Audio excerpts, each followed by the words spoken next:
ہم اپنے بچپن میں اپنے محلے میں ایک بوڑھی عورت کو دیکھا کرتے تھے، وہ پاگل تھی، بچے اس کو تنگ کرتے تھے، کنکر مارتے تھے، تو مجھے میری امی کہتی تھی بیٹا اس کو کبھی نہ تنگ کرنا، کبھی کنکر نہ مارنا۔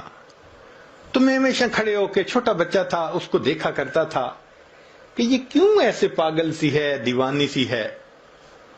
جب بڑے ہوئے تو پھر والدہ نے اس کا قصہ سنایا، کہنے لگی کہ یہ ہمارے محلے کی ایک اچھے گھرانے کی خاتون تھی، جوان العمر تھی، اللہ نے اس کو بیٹا دیا، بیٹا بھی بڑا خوبصورت،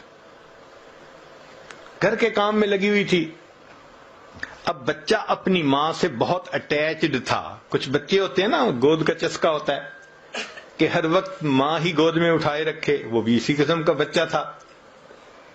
اس عورت نے کوئی کام سمیٹنا تھا تو یہ اس بچے کو فیڈر دے کے لٹا کر گئی کہ تم اب جو ہے نا لیٹ جانا، اب باہر مت آنا، مجھے کام سمیٹنا ہے۔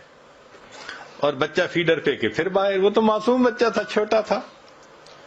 تو ماں اس کو پھر لے کے آئی اور کہا کہ تم مجھے بہت تنگ کر رہے ہو، اب بالکل میرے پیچھے مت آنا۔ بچہ پھر آ گیا، اب اس کو غصہ آ گیا اور غصہ کنٹرول نہ ہوا تو یہ بچے پہ برسنے لگی، اس کو بہت سخت سخت کہا، میں تجھے سلا کے آئی تھی، کیوں میرے پیچھے آ گیا، تنگ کرتا ہے مجھے، سویا سو ہی جاتا تو اچھا تھا۔ جب اس نے یہ الفاظ کہہ دیے نا کہ تو سویا سو ہی جاتا تو اچھا تھا، اللہ کی پکڑ آ گئی۔ مگر اللہ نے اس وقت اس کے بیٹے کو موت نہیں دی، دعا قبول کر لی کہ یہ بد دعا تمہاری زبان سے نکلی نا بیٹے کے بارے میں، غصے میں آ کے، اس کو تو ہم قبول کر لیتے ہیں، ابھی اس کو موت نہیں دیتے۔ اب وہ بچہ بڑا ہوا، لکھا پڑھا، وہ اسکول کا سب سے انٹیلیجنٹ بچہ، وہ کالج میں اسکالرشپ پانے والا بچہ۔ جب وہ فائنل ماسٹر ڈگری کر کے آیا تو اس نے بزنس شروع کیا، اتنا اچھا بزنس چلا اس کا کہ پورے شہر کے لوگ اس بچے کی مثالیں دیتے تھے کہ دیکھو اتنے اچھے اخلاق والا، تحمل مزاجی والا، خوش مزاج، اچھے بچہ، اتنا اچھا اس کا بزنس ہے۔ لوگ اس کی شکل دیکھتے تھے، تمنا کرتے تھے کہ میری بیٹی کا رشتہ اس سے ہو جائے، بہن کا رشتہ اس سے ہو جائے۔ وہ ایسا نوجوان بچہ تھا۔ لوگ اپنے بیٹوں کو مثالیں دیتے تھے، بیٹا ایسا بننا۔